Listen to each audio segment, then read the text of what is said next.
मैंने बात कही, कुल मिलाकर खटास को खत्म कीजिए। क्या कीजिए?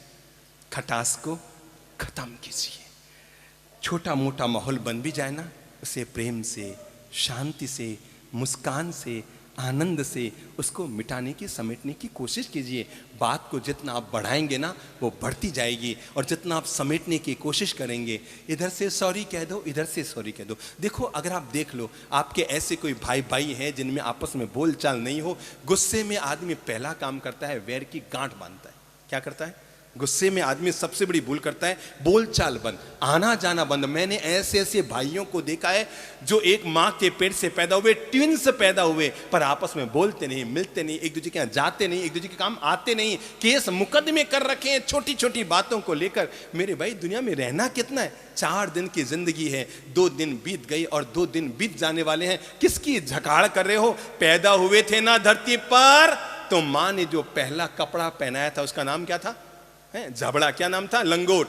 माँ ने जो पहला कपड़ा पहनाया वो था लंगोट, और मरने के बाद जो लोग अंतिम कपड़ा ओढ़ाएंगे उसका नाम है कफन। देखो तो सही, आदमी जब पैदा होता है तो शरीर पर सबसे पहले लंगोट पहनाई जाती है, पर लंगोट में कोई जेब नहीं होता। आदमी जब मरता है तो अंत में कफन ओढ़ाया जाता है, कफन में कोई जेब नहीं होता। पर आदमी की हालत देखो, बचपन में लंगोट में जेब नहीं था, मरने पर कफन में जेब नहीं था, पर जिंदगी भर आदमी जेब ही जेब भरता रह गया। बस जीवन का कोई निस्तार न कर पाया, जीवन का कोई कायाकल्प न कर पाया, जीवन का कोई उद्धार नहीं कर पाया। तो मैंने पहला अनुरोध आप लोगों से किया, अपने घर में इस तरह का माहौल बनाओ। देख लो, आज ही निर्णय कर लो। अगर आपके किसी भाई के साथ बोलचाल बंद है, मेरे भाई, बाकी सब चीजें यही रह जाएगी।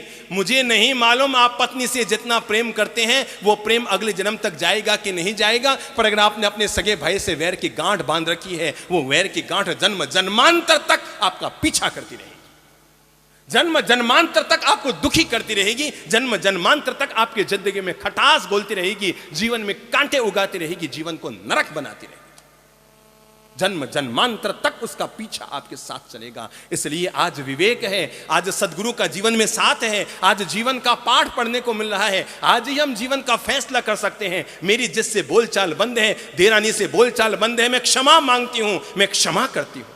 मेरे भाई, पाली तना की तीर्थ यात्रा करने के लिए 5000 सीढ़ियां चढ़ना सरल है, तिरुपति बालाजी की यात्रा करने के लिए 10,000 सीढ़ियां चढ़ना सरल है, लेकिन अपने सगे भाई जिससे तुम्हारी बोलचाल बंद है, उसके घर पर जाकर 5 सीढ़ियां चढ़कर उसको सॉरी कहना, यह बहुत मुश्किल है। 5 सीढ़ियां चढ़ना। और सच्ची तीर्थ यात्रा आदमी की तब नहीं होती जब वो 5000 सीढ़ियां चढ़कर किसी तीर्थ की वंदना करता है। सच्ची जीवन की यात्रा इंसान की तब होती है जब अपने सगे भाई से अगर बोलचाल बंद है, उसके घर जाता है। याद रखना, आप उम्र में बड़े हैं कि छोटे हैं, कोई दिक्कत नहीं।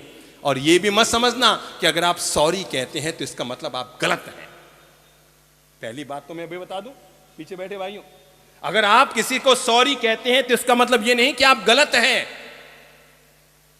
अगर आप सही होकर भी दूसरे को सॉरी कहते हैं, इसका मतलब यह है कि आप रिश्तों को निभाना जानते हैं। अगर आप जेठानी होकर आपको पता है कि गलती देरानी ने की, फिर भी आप मामले को समेटने के लिए अपनी तरफ से सॉरी कहते हैं। अगर आपको पता है कि गलती बहू ने की और वो अभी भी अकड़ रही है, फिर भी आप घर में मिठास और प्रेम घोलने के लिए, नरक बनते हुए, कांटे बनते हुए घर को वापस स्वर्ग सरीखा बनाने के लिए, सासू मां, अगर आप सॉरी कहते हैं, इसका मतलब ये नहीं कि आप छोटी और गलत हैं, इसका मतलब यह है कि आप रिश्तों को निभाना जानते हैं। आप जानते हैं कि घर में बड़ा किसको कहा जाता है? जो बड़ा बनकर रहे वो बड़ा नहीं, जो बड़ा बनकर रहे घर में वो बड़ा नहीं। घर में बड़ा वो होता है जो वक्त आने पर घर को एक रखने के लिए अपना बड़प्पन दिखाता है।